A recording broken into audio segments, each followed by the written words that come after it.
Hello everyone. आज हम Salesforce के एक पावरफुल फीचर क्यूएबल एपेक्स के बारे में बात करेंगे। क्यूएबल एपेक्स क्या होता है, ये फ्यूचर मेथड से बेटर क्यों है, जॉब चेनिंग कैसे काम करता है। अगर आप बैकग्राउंड प्रोसेसिंग या चेन जॉब का कॉन्सेप्ट समझना चाहते हैं तो ये वीडियो आपके लिए है। क्यूएबल apex in Salesforce handles long-running operation efficiently, execute in the background like future method, return a job ID to track status, completed, failed, by Apex job or SOQL. Support job chaining, meaning one queuable can call another, work with primitive and non-primitive data types, offer higher governor limits compared to future method, making it more powerful. क्यूएबल एक asynchronous apex का apex है जो long running process का handle करता है। मतलब अगर कोई टास्क तुरंत कंप्लीट नहीं हो सकता तो ये बैकग्राउंड में चलने लगता है। जब सिस्टम के पास फ्री रिसोर्स अवेलेबल होते हैं। क्यूएबल एपेक्स और फ्यूचर मेथड में डिफरेंस क्या होता है, थोड़ा ये समझ लेते हैं। फ्यूचर मेथड की तरह बैकग्राउंड में चलता है, पर इसमें ज्यादा कंट्रोल और जॉब चेनिंग की सुविधा होती है। जब क्यूएबल क्लास एग्जीक्यूट होती है तो एक जॉब आईडी रिटर्न होती है, जैसे जिससे हम जान सके कि जॉब कंप्लीट हुई है या फेल। इस जॉब आईडी का इस जॉब आईडी को एपेक्स जॉब तब एआईएसओक्यूएल क्वेरी से ट्रैक कर सकते हैं। क्यूएबल की कुछ खास बातें होती है, जैसे जॉब चेनिंग जो फर्स्ट है, एक क्यूएबल क्लास से दूसरी क्यूएबल क्लास को कॉल कर सकते हैं। ज्यादा गवर्नर लिमिट्स मिलते हैं, फ्यूचर मेथड से बेहतर बेहतर लिमिट मिलती है। Primitive and non primitive data type जैसे लिस्ट सेट मैप जैसे कॉम्प्लेक्स डेटा टाइप को भी हैंडल करता है। एक रियल लाइफ एग्जांपल से हम समझते हैं। मान लो एक सिस्टम में बहुत सारे रिकॉर्ड अपडेट करने हैं, पर डायरेक्ट डीएमएल ऑपरेशन करने से गवर्नर लिमिट्स क्रॉस हो सकती है। इस केस में क्यूएबल इंटरफेस का यूज करके हम ये प्रोसेस बैकग्राउंड में एसिंक्रोनसली एग्जीक्यूट कर सकते हैं। जॉब चेनिंग सपोर्ट करता है, मतलब एक जॉब के बाद दूसरा क्यूएबल जॉब चल सकता है। कॉलट भी अलाउ करता है।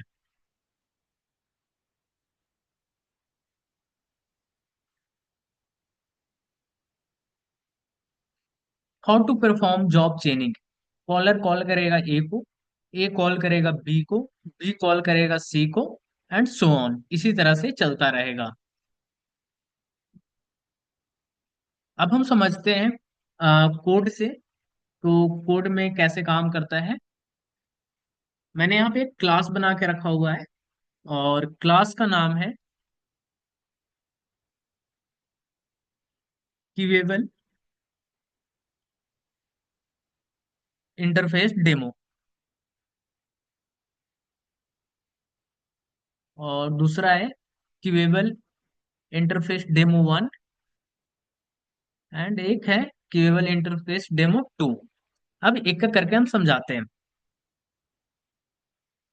ये जो क्यूएबल इंटरफेस डेमो है, ये अकाउंट इंसर्ट करेगा और एक कॉन्टैक्ट इंसर्ट करेगा। और क्यूएबल इंटरफेस डेमो 2 एक एम्प्लॉय नाम की ऑब्जेक्ट है, उसका एक रिकॉर्ड बनाएगा।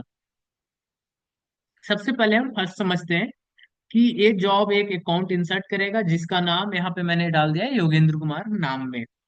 फिर ये अगला क्यूएबल जॉब इन क्यू करेगा जो क्यूएबल इंटरफेस डेमो 1 को करने वाला है। यहाँ पे मैंने यूज किया है queueable interface demo 1 job queue में।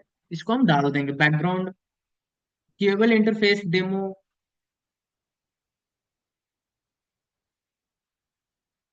System dot enqueue new queueable interface demo का मतलब एक और बैकग्राउंड जो क्यू में यहाँ पे डाल दो। अब नेक्स्ट हम यहाँ पे देखेंगे ये अकाउंट के लिए हो गया और ये कॉन्टैक्ट के लिए हो गया। कॉन्टैक्ट में कॉन्टैक्ट इंसर्ट हो रहा है। पहले पहला जॉब कंप्लीट होने के बाद ये वाले जॉब स्टार्ट होगा। ये एक कॉन्टैक्ट क्रिएट करेगा जिसका नाम यहाँ पे मैंने योगेंद्र कुमार कॉन्टैक्ट लिखा है। फिर ये तीसरा क्यूएबल जॉब को इनक्यू करेगा। एक एक स्टेप में काम हो रहा है। अब चलते हैं तीसरे और फाइनल जॉब पे। तो यहाँ पे आप देख रहे हैं क्यूएबल इंटरफेस डेमो। ये तीसरा और फाइनल है।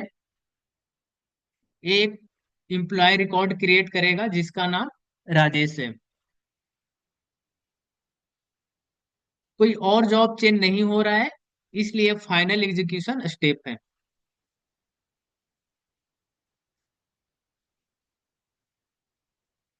अब इस तीनों को रन करने के लिए हमें जरूरत पड़ेगी इसे रन करने के लिए क्यूएबल इंटरफेस डेमो का। इसके लिए हम कंट्रोल ही एनोनिमस विंडो स्टार्ट करेंगे और क्लास का नाम हमें जरूरत पड़ेगा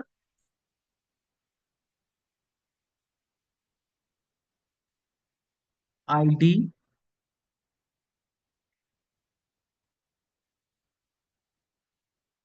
job ID equal to system dot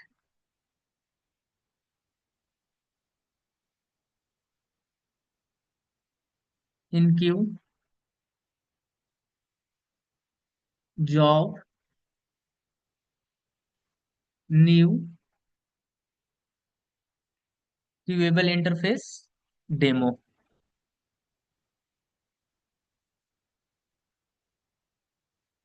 अब इसे सिस्टम डॉट डिबग लगा देंगे। System dot debug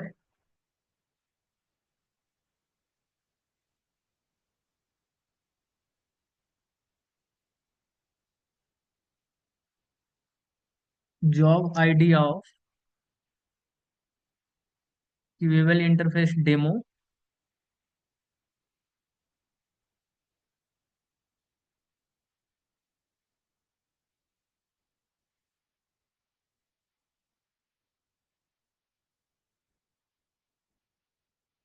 job ID.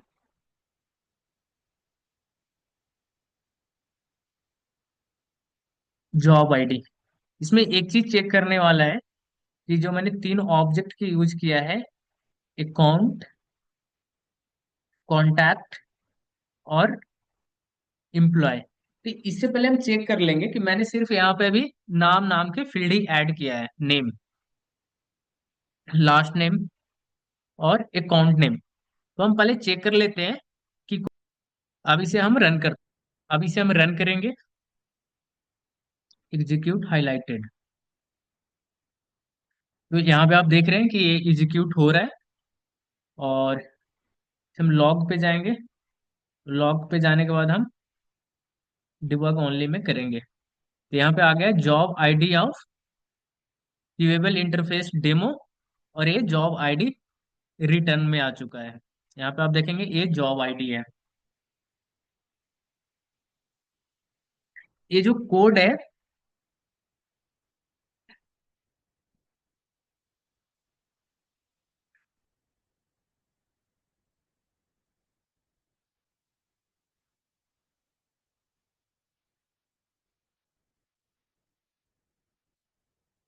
ये कोड क्यूएबल इंटरफेस डेमो का स्टार्ट करेगा और ये जॉब आईडी जनरेट करेगा जिसे हम जॉब का स्टेटस चेक कर सकते हैं। जॉब स्टेटस चेक करना, अगर आपको चेक करना है तो जॉब कंप्लीट हो गई है या नहीं, तो ये एसक्यूएल क्वेरी से आप कर सकते हैं। तो अभी हम इसे जॉब आईडी चेक करने के लिए एक और है, वहां से हम जाकर देखते हैं, एपेक्स जॉब में जाकर देखेंगे।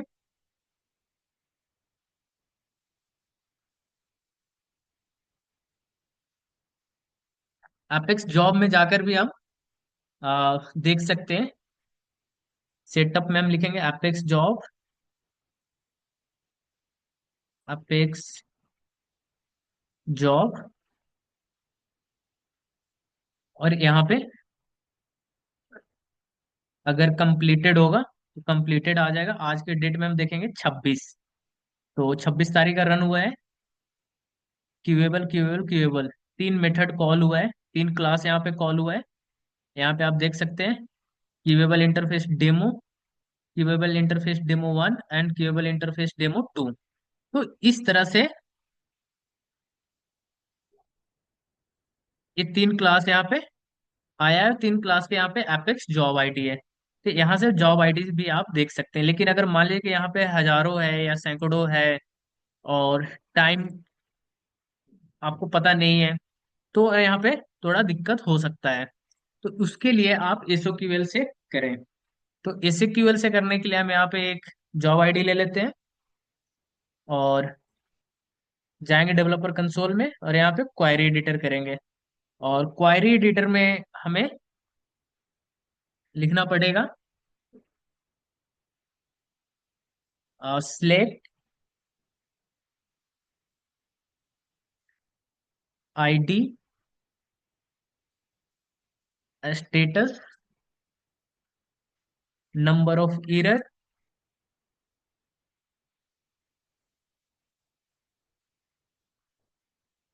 Number of error from async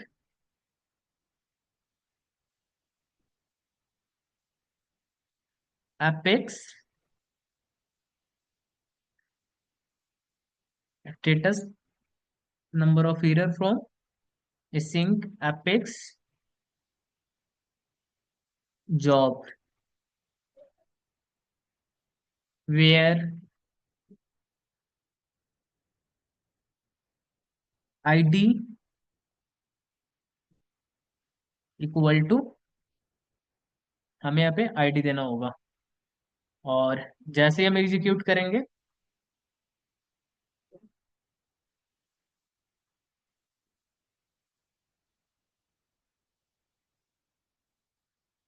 execute करेंगे और यहाँ पे आप देख रहे हैं कि आईडी आ चुका है जो मैंने यहाँ पे क्वेरी किया है। इसका स्टेटस कंप्लीटेड आ गया है और नंबर ऑफ एरर 0 आ गया है। तो आप इस क्वेरी से आप अपने जॉब आईडी को चेक कर सकते हैं। ठीक है, आपको यहाँ पे चेंज करना होगा सिर्फ। पॉसिबल जॉब जो स्टेटस होता है वो क्यू होता है। जब जब भी क्यू में होता है। प्रोसेसिंग का मतलब होता है कि जॉब रन हो रहा है। कंप्लीटेड का मतलब होता है जॉब सक्सेसफुली कंप्लीट हो गया है। फेल्ड का मतलब जॉब फेल हो गया है ड्यू टू एरर। और एक अबॉर्टेड करके आता है जो मैन्युअली कैंसिल कर दिया गया है। तो इस तरह से पॉसिबल स्टेटस आते हैं। अगर एरर आए तो डिबग लॉग लगाकर आप चेक कर सकते हैं। और क्यूएबल एपेक्स एक पावरफुल फीचर है जो बैकग्राउंड में कॉम्प्लेक्स प्रोसेस हैंडल करता है। जॉब चेनिंग से मल्टीपल जॉब एक सीक्वेंस में एग्जीक्यूट हो सकता है, एग्जीक्यूट होता है। एसक्यूएल क्वेरी से हम जॉब का स्टेटस चेक कर सकते हैं। तो ये रहा कोड, क्यूएबल इंटरफेस डेमो। इसमें सिंपल एक अकाउंट रिकॉर्ड क्रिएट हो रहा है और इसमें एक कॉन्टैक्ट रिकॉर्ड क्रिएट हो रहा है और इसमें एक एम्प्लॉय नाम के रिकॉर्ड क्रिएट हो रहा है। ठीक है, तो अब हम चलते हैं सेल्फोर्स में और वहां देखते हैं कि कोई रिकॉर्ड क्रिएट हुआ है या नहीं। जॉब आईडी में तो सक्सेस आ चुका है। अकाउंट पे जाएंगे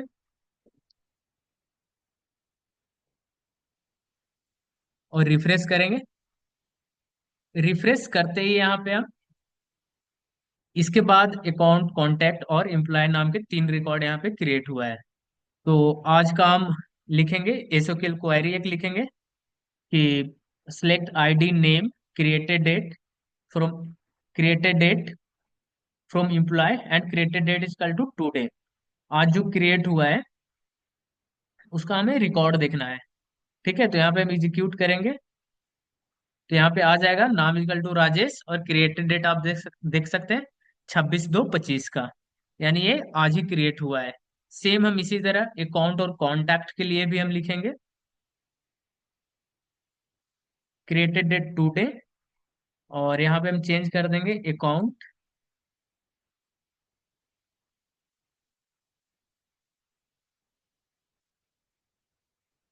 नेम। अब इसे हम एग्जीक्यूट करेंगे। तो यहाँ पे देख देख रहे हैं, दो रिकॉर्ड क्रिएटेड है आज का। जो हमारा था कि योगेंद्र कुमार था, तो यहाँ पे देख रहे हैं योगेंद्र कुमार क्रिएटेड है आज का। ठीक है। एक था कॉन्टैक्ट पे, और कॉन्टैक्ट का नाम था last name Yogendra Kumar contact. तो हम यहाँ पे कॉन्टैक्ट अकाउंट के जगह पे कॉन्टैक्ट कर देंगे, कॉन्टैक्ट। तो यहाँ पे देखेंगे कि जो नाम है योगेंद्र कुमार कॉन्टैक्ट वही सेम आ जाएगा, योगेंद्र कुमार कॉन्टैक्ट, है ना। और तो इस तरह से रिकॉर्ड, तीन रिकॉर्ड क्रिएट हुआ है, जाके आप यूआई से भी देख सकते हैं और क्वेरी करके भी आप देख सकते हैं।